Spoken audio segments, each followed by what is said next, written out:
சித்தர் பூமி. வணக்கம், நான் சாந்தகுமார், ஏஎல்பி அஸ்ட்ராலஜர், சென்னையிலேருந்து. நிறைய கேள்விகள் இருக்குது. அதாவது வேலை, தொழில் இதில் ஈடுபடுறது கரெக்டாக, இல்லை ஆன்மீக பாதை எடுக்கணுமா அப்படின்லாம் ஒரு கேள்வி வருது. இது ரைட்டு, இது தப்புன்னு இல்லை. ரெண்டுமே தான் தேவை, ரெண்டுமே அத்தியாவசியம் கூட. பட் எந்த அளவுக்கு அப்படிங்கிறது தான் இங்கே நிகழ்வு. ப்ராக்டிக்கல் லைஃப்பில் தொழிலுக்கான தர்மம் அப்படின்னு பார்க்கும்போது அது ரொம்ப முக்கியம். இது பக்தி மார்க்கம், ஞான மார்க்கம், கர்ம மார்க்கம்னு 3 விதமான மார்க்கங்களாக சொல்லுவாங்க. ஞான மார்க்கம் அதை விட்டுடுவோம். அது ஞானம்ன்றது அடுத்த ஸ்டேஜ், கடைசி ஸ்டேஜ். ஆனால் பக்தின்றது ஒரு ஆரம்ப நிலை. ஆனால் அது அடுத்த நிலையான கர்ம மார்க்கத்துக்கு நகர்ந்துடணும். சரிங்களா? பக்தியிலே நின்றக்கூடாது. ஆன்மீக வளர்ச்சின்றது பக்தியில் நிற்கக்கூடாது. கர்ம மார்க்கத்தில் அதிக ஈடுபாடு வரும்போது ஞான மார்க்கம் தானாகவே வெளிப்படும் அப்படிங்கிறது தான். அது ஜோதிட ரீதியாக சொல்லணுன்னா, இந்த 10ஆம் பாவமும் 5ஆம் பாவகம்னு எடுத்துக்குவோம். 10ன்றது தொழில், 5ஆம் பாவகம்ன்றது பக்தி அப்படின்னு எடுத்துக்கணும். சரிங்களா? இந்த பக்தி, தொழில் இது ரெண்டுக்கும் ஒரு கதை ஒன்று இருக்குங்க. இந்த கதை சொன்னால் உங்களுக்கு மீதி விஷயங்கள் தானாக உங்களுக்கு புரிஞ்சிடும். அதிகமாக நாராயணா நாராயணான்னு சொல்லிக்கிட்டே இருக்கவர் யார் அப்படின்னு பார்த்தீங்கன்னா நாரதர். நாரதருக்கு இதனால் ஒரு கர்வம் வந்ததாக இந்த கதைக்கு நாரதர் கர்வபங்கம் அப்படின்னே பேர் இந்த கதைக்கு. நாரதருக்கு எப்போ பார்த்தாலும் நாராயணான்னு சொல்லிட்டு இருக்கிறதுனால அவருக்கு ஒரு ஒரு பெருமிதம். உலகத்திலே நாராயணன் பேரை இவ்வளோ தடவை சொன்னவங்க யாருமே இருக்க மாட்டாங்க, நாம் தானே. சரி, அதை போய் ஒரு தடவை நாராயணன்ட்டே கன்ஃபார்ம் பண்ணிவிடுவோன்னு சொல்லி நாராயணன்ட்ட போகிறாரு.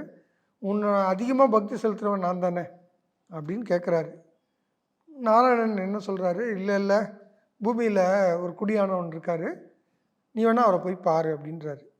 அப்படி என்ன, என்னோட அதிகமாக பக்தி செலுத்துகிறவர் யார் அப்படின்னு தேடிட்டு அந்த குடியானவனை பார்க்குறாரு.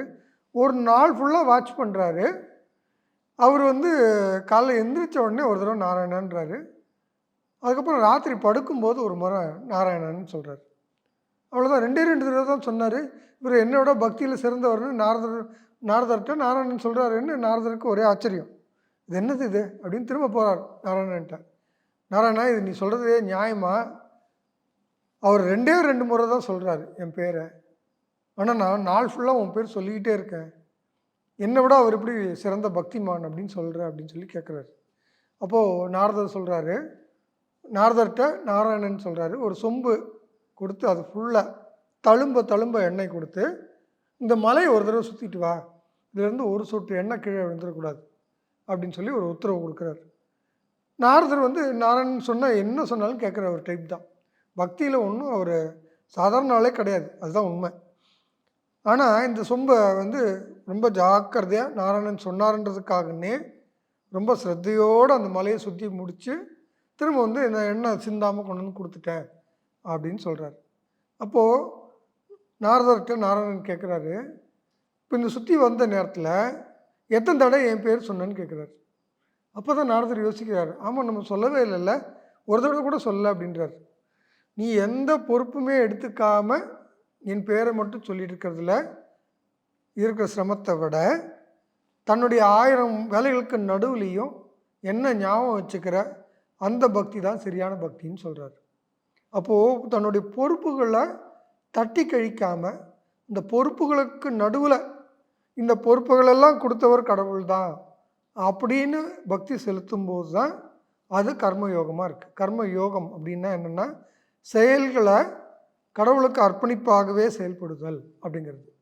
இது 10:9 சம்மந்தப்பட்டாலும் இந்த மாதிரி நிகழ்வுகள் இருக்கும், 10:5 சம்மந்தப்பட்டாலும் நிகழ்வுகள் இருக்கும்.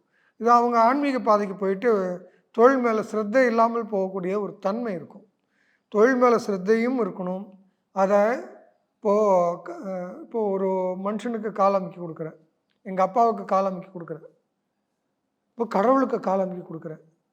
இல்லை நான் ஒரு வேலைக்காரனா என் முதலாளிக்கு கால் அமைக்க கொடுக்குறேன். இதில் எதில் முழு ஈடுபாடோடு இருக்கும்?